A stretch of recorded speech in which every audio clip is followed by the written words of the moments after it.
जय हिंद dear student and friends. आज हम कक्षा 6 के विषय जो हमारा है साइंस अर्थात विज्ञान का जो है चैप्टर नंबर 1 अध्याय 1 उसी को हम पढ़ेंगे। तो आइए हम इसको स्टार्ट करते हैं। तो यहाँ पे देख रहे हैं हमारा क्या है, अध्याय 1 में भोजन कहाँ से आता है। देखिए हमारे जीवन के लिए भोजन जो है बहुत ही अहम है, क्योंकि भोजन के बगैर हम सब जिंदा नहीं रह पाते हैं। इसीलिए इसी को हम जानेंगे भोजन कहाँ से आता है और किससे प्राप्त होता है। हम सब जानते हैं भोजन हमसे कहाँ से प्राप्त होता है, पेड़ पौधों से प्राप्त होता है। अब देखिए इसी के बारे में हम आज पढ़ेंगे। इसमें देखिए आइए आज हम पता लगाएं कि मनुष्य एवं जीव जंतु किस प्रकार का भोजन खाते हैं तथा भोजन के कौन कौन से स्रोत हैं। स्रोत उसको बोला जाता है यहाँ से कोई चीज़ का उत्पन्न होता है। जैसे देखिए यहाँ पे लिखा हुआ है विभिन्न खाद्य पदार्थ, खाने वाला जो पदार्थ होता है सामान, उसी को बोला जाता है विभिन्न खाद्य पदार्थ। देखिए क्रियाकलाप 1 में लिखा है यहाँ पे आपने और अपने मित्र आपके मित्र ने कल पूरे दिन क्या क्या खाया। विद्यार्थी विद्यालय में अपने दोस्तों से उन खाद्य पदार्थों की जानकारी प्राप्त कीजिए। मतलब कल जो आप स्कूल गए थे, मित्र में सबने क्या क्या खाया था स्कूल में, उसके लिए सब बोला उसको पता करके ये तालिका में भरने के लिए। अपनी नोटबुक में तालिका इसमें लिखा हुआ है, जो तालिका इसी में आप भरिए क्या क्या आप स्कूल में खाए थे कल। तो यहाँ पे आप भर सकते हैं। देखिए यहाँ पे बोल रहे हैं नेक्स्ट है, ये भी क्या है, ये भी एक क्रियाकलाप है। देखिए अब क्रियाकलाप यहाँ पे तो आप भर लेंगे जो जो खाए हैं। अब क्रियाकलाप 2 में देखिए इसमें क्या बोल रहा है, इसमें देखिए बोल रहा है निम्नलिखित क्रियाकलाप 2 में बोल रहा है, क्रियाकलाप 2 में तालिका 1.1 में कुछ खाद्य सूची पदार्थों को छांटिए और अपने दोस्तों तथा घर पर चर्चा करके जानकारी प्राप्त कीजिए। ये आप लोगों को छोड़ देते हैं, आप सब ये कर सकते हैं। कौन कौन सी सामग्री चाहिए, वस्तु का नाम और उसे उपयुक्त कच्ची सामग्री के कुछ उदाहरण तालिका में दिए गए और कुछ अन्य सूची को जोड़िए। इसमें बोल रहा है कि कोई भी, जैसे यहाँ पे व्यंजन दिया हुआ है, यहाँ पे व्यंजन मतलब जो चीज़ किससे कोई भी चीज़ जैसे बनाने के लिए उसका क्या क्या सामग्री होता है वो लिखना और जैसे व्यंजन का नाम लिखना है। तो हम यहाँ पे देखिए भरते हैं इसको। देखिए यहाँ पे बोल रहा है चपाती या रोटी दोनों किससे बनता है, ये आटा से बनता है। उसमें आटा क्या डालेंगे, आटा में जल डालेंगे, तभी तो उसको आटा गूंदने के बाद उसमें थोड़ा सा नमक डाल देंगे तो क्या बन जाएगा ये। उसके बाद उसको उबालने के बाद क्या बनेगा, ये रोटी और चपाती बन जाएगा। उसी प्रकार दाल बनाने के लिए क्या चाहिए, कच्ची दाल चाहिए, उसके बाद जल चाहिए, उसके बाद नमक, तेल, घी और मसाले, ये सब चाहिए दाल बनाने के लिए। उसी प्रकार आप जब यहाँ पे चावल अगर बनाइएगा, चावल बनाने के लिए क्या क्या आपको चाहिए, हम लिख देते हैं यहाँ पे क्या लिखना, व्यंजन चावल अर्थात हम इसको क्या बोलते हैं, या तो भात बोलते हैं। अगर भात हम बनाएंगे तो क्या चाहिए, उसके लिए कच्चा चावल चाहिए। कच्चा चावल इसमें लिखेंगे कच्चा चावल और क्या चाहिए, इसके साथ पानी चाहिए। ठीक, ये सब इसका सामग्री है। उसके बाद और आपको क्या बनाना है, और आपको सब्जी बनाना है तो क्या बनाना है, सब्जी। अगर सब्जी आपको बनाना है तो क्या चाहिए, उसके लिए पहले सब्जी चाहिए, जो भी सब्जी बनाना है। अब उसके बाद मसाला चाहिए, उसके बाद कच्चा सब्जी चाहिए, कच्चा सब्जी।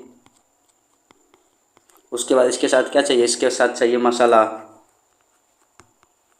ये सब उसमें चाहिए। तो इससे आप बना सकते हैं, यहाँ पे व्यंजन का नाम लेके आप इसे भर सकते हैं। अब देखिए नेक्स्ट बोल रहा है इसमें खाद्य सामग्री और उनके स्रोत। देखिए इसमें तालिका 1.2 की सूची में कुछ कच्ची सामग्री जैसे कि आटा, दाल के स्रोत का अनुमान लगाना हमारे लिए बहुत ही आसान हो सकता है। ये कहाँ से आता है, निश्चित रूप से पौधे से आता है। जानते हैं, हम बताएं कि भोजन अधिकतर किससे प्राप्त होता है, सही पौधे से प्राप्त होता है। गेहूँ और चावल का स्रोत, देखिए आपने धान और गेहूँ के खेत में उनके पौधे की क्यारियाँ का मतलब होता है शीशो। जैसे देखिए आप देखे होंगे धान का, देखिए एक मेन तना इस तरह का रहता है, उसमें छोटा छोटा ऐसे धान रहता है, इसमें छोटा छोटा धान जो रहता है इस तरह का इसमें लगा हुआ, इसी को बोलता है क्यारी। क्या बोलता है, क्यारी, ये ध्यान में रखिएगा। ठीक, क्यारी को देखो, इसमें हमें अनाज प्राप्त होता है। क्यारी से जब उसको पीटते हैं तो क्या होता है, अनाज प्राप्त होता है उससे झड़ के। कुछ अन्य खाद्य पदार्थ जैसे कि दूध, अंडा, मुर्गा, मछली, झींगा आदि हमें किससे, जंतुओं से प्राप्त होता है। लेकिन अधिकतर जो होता है किससे, पौधा से प्राप्त होता है, कुछ जंतु से प्राप्त होता है। हमें नमक कहाँ से प्राप्त होता है, पता लगा, नमक समुद्र से प्राप्त होता है, समुद्री जल से। तो यहाँ पे देखिए इसमें लिखा हुआ है तालिका 1.3 में, इसमें बोल रहा है तालिका 1.3 में खाद्य व्यंजक पदार्थ जिससे वे बने हैं तथा उसके स्रोत लिखने के लिए इसमें बोल रहा है कि किससे बना है, उसका स्रोत। यहाँ पे देखिए लिट्टी किससे बनता है, आटा किससे प्राप्त होता है, गेहूँ से प्राप्त होता है। उसी प्रकार सत्तू सत्तू किससे प्राप्त होता है? चना का भी होता है, चना होता है। उसके बाद और भी किससे प्राप्त? चना से होता है। और पहले लिखेंगे चना, उसके बाद किससे होता है? उसके बाद नमक किससे पदार्थ होता है? समुद्री जल से। समुद्री जल, इसमें लिखिए आप, नमक किससे प्राप्त होता है? समुद्री जल से, समुद्री जल। तो यहाँ पे लिख सकते हैं। अब देखिए नेक्स्ट क्या है? मिर्च किससे प्राप्त होता है? मिर्च किससे प्राप्त होता है? मिर्च के पौधा से होता है। तो इसमें लिखेंगे पौधा से प्राप्त होता है, पौधा से। अब देखिए नेक्स्ट है लहसुन क्या होता है? लहसुन भी क्या होता है? लहसुन जो पौधा से प्राप्त होता है। प्याज क्या होता है? तना का रूपांतरण होता है, उससे प्राप्त होता है। अदरक भी तना से प्राप्त होता है, तना का रूपांतरण होता है। घी किससे प्राप्त होता है? दूध से होता है। तो ये सब इसमें भर सकते हैं। अब नेक्स्ट यहाँ पे देखिए चिकन या मुर्गा, इसमें दिया हुआ है। मुर्गा जो होता है, इसमें इसको क्या बोलते हैं? चिकन या मुर्गा किससे प्राप्त होता है? इसमें ये जंतु हैं। उसके बाद यहाँ पे मुर्गा चिकन है, इससे किस जंतु से ही प्राप्त होता है, क्योंकि मुर्गा एक तरह से क्या है? जंतु है। उसके बाद मसाला यहाँ पे आप सब भर सकते हैं। मसाला में आप भर सकते हैं। तेल और घी किससे प्राप्त होता है? तेल या घी, तेल तो पौधा से प्राप्त होता है सरसों के। घी किससे प्राप्त होता है? घी होता है जंतु से। गाय से दूध से घी बनता है। उसी प्रकार नमक समुद्री जल से। यहाँ पे सब आपको भर सकते हैं। यहाँ पे देखिए, अब देखिए नेक्स्ट है हमारा यहाँ पे, इसमें भोजन के मुख्य स्रोत क्या क्या है, तो इसको हम जानेंगे। देखिए पौधे हमारे भोजन का मुख्य स्रोत हैं, क्योंकि पौधा से अधिकतर भोजन प्राप्त होता है। हम पौधों के कौन कौन से भाग का उपयोग खाद्य पदार्थ के रूप में करते हैं? हम पत्तियों वाले अनेक सब्जियां खाते हैं। कुछ पौधे के फलों को भोजन के रूप में खाता है। किसी पौधे के जड़, किसी का तना, तो किसी का फूल भी भोजन के रूप में खाए जाते हैं। कोई पत्ते व अगस्त के फूल का सतुआ या बचका खाया जाता है। तो ये सभी खाया जाता है। कुछ पौधे के तो 2 या 2 से अधिक भाग खाने योग्य होते हैं। उदाहरण के लिए सरसों के बीज से हमें तेल प्राप्त होता है। इसकी पत्तियां से हमें साग बनाने के लिए भी प्रयोग किया जाता है, क्योंकि जब आप सब देखेंगे सरसों का पत्ती का साग भी, उस साग के रूप में उसका प्रयोग किया जाता है। उससे तेल निकाला जाता है उसका बीज से। क्या आप किसी अन्य पौधे के बारे में भी जानते हैं? तो 2 या 2 से अधिक भाग खाए जाते हैं। जैसे आप देख सकते ताड़ का पहले तारकुन भी खाता है, और उसका ताड़ का जो ताड़ भी उसको खाते हैं, पक जाता है तो ठीक। उसके बाद देखिए यहाँ पे तालिका में भरने के लिए बोल रहा है कि भोजन के रूप में खाए जाने वाले पौधे का भाग। इसमें कौन कौन सा किसका भाग खाया जाता है यहाँ पे लिखा हुआ है। यहाँ देखिए साग का क्या होता है? तना होता है। सलाद, फल और जड़। उसके बाद तेल किससे प्राप्त होता है? बीज, जैसे मूंगफली, सोयाबीन, सरसों, ये सब है। साग देखिए किससे प्राप्त? चना का होता है, सरसों का होता है, पालक का होता है, बथुआ होता है। ये सब किससे? सलाद, खीरा, टमाटर, मूली, गाजर, ये सब का सलाद बनता है। तेल मूंगफली, सरसों, सोयाबीन इत्यादि से तेल प्राप्त होता है। ये सब बीज हैं। ये सावधानी, आप अनाज पौधों को बिना सोचे समझे ना खाएं, क्योंकि वो विषैली हो सकते हैं। ये तो बिल्कुल सही है। आप किसी भी को आप नहीं जानते अनजान पौधे को मत खाइए, क्योंकि वो विषैली हो सकता है। देखिए यहाँ पे अंकुरन क्या होता है उसके बारे में जानेंगे। देखिए मूंग अथवा चने के सूखे बीज लीजिए। अब इनमें कुछ बीजों को जल से भरे एक पात्र में डाल दीजिए। एक दिन फूलने छोड़ दीजिए। अगले दिन जल को पूरी तरह निकाल दीजिए और बीजों को एक गीले कपड़े से लपेट कर रख दीजिए। क्या आप बीजों में कुछ परिवर्तन देखते हैं? क्या छोटी सफ़ेद संरचना बीजों से बाहर निकल आती हैं? यदि हाँ तो ये अंकुरन कहलाता है। आप सब देखे होंगे, आप जब चना सब कोई फूलने देते होंगे तो आप देखते होंगे 1-2 दिन के अंदर में आप जब उसको देखते हैं तो उसमें क्या होता है? उसमें छोटा-छोटा गजूर सब आ जाता है। उसमें छोटा-छोटा यहाँ पे जो उजला दिख रहा है, इसी को बोलता है अंकुरन। क्या बोलता है? अंकुरन। इस छोटी सफ़ेद को ही क्या बोलता है? अंकुरित होना, अंकुरन या अंकुरित होना। ठीक। अंकुरित बीजों को सावधानी से धोकर आप इन्हें खा सकते हैं। ये उबाले भी जा सकते हैं, मतलब उबाल को इसको खा सकते हैं। विटामिन के लिए अच्छा होता है। इसमें कुछ मसाले मिलाने पर खाने के लिए एक स्वादिष्ट अल्पाहार तैयार होता है। क्या आप जानते हैं कि शहद कहाँ से आता है? तो आप सब जानते हैं शहद जो होता है मधुमक्खियों जो फूलों से चूस कर आता है उसी से प्राप्त होता है, उसको हनी बोला जाता है। ये कैसे बनता है? क्या आपने कभी मधुमक्खी का छत्ता देखा है? हाँ, बहुत सी मधुमक्खियाँ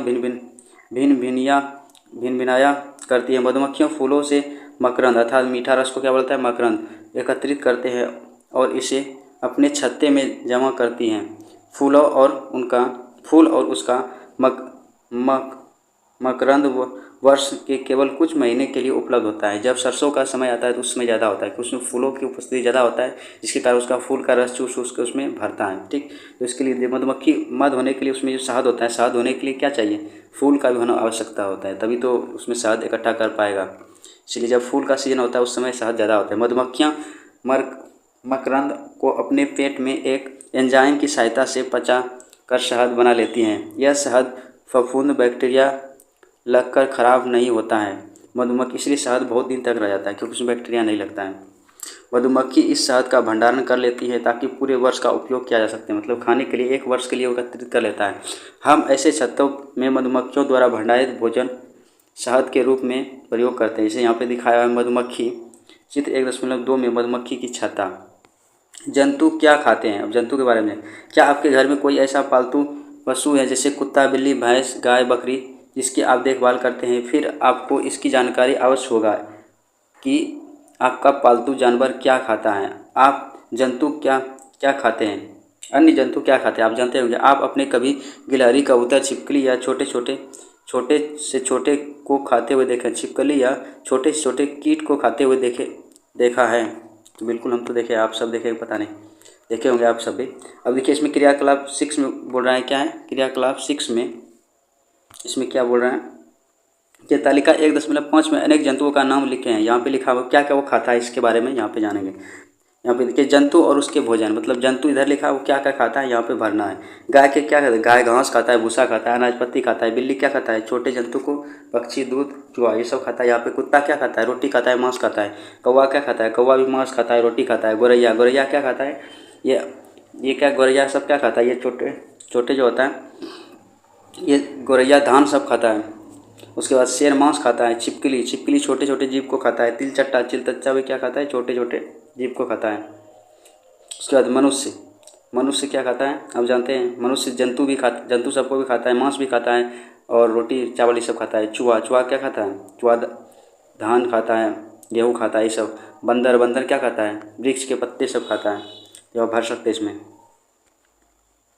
अब ये क्रियाकलाप 7, उपयुक्त तालिका को देखकर अब बताएं कि कौन से जंतु जो केवल पौधे व उसका उत्पाद भोजन के रूप में कर लेते हैं उस जंतु को शाकाहारी, मतलब शाकाहारी उसे बोला जाता है जो मांस नहीं खाता, उसको क्या बोलते हैं? शाकाहारी।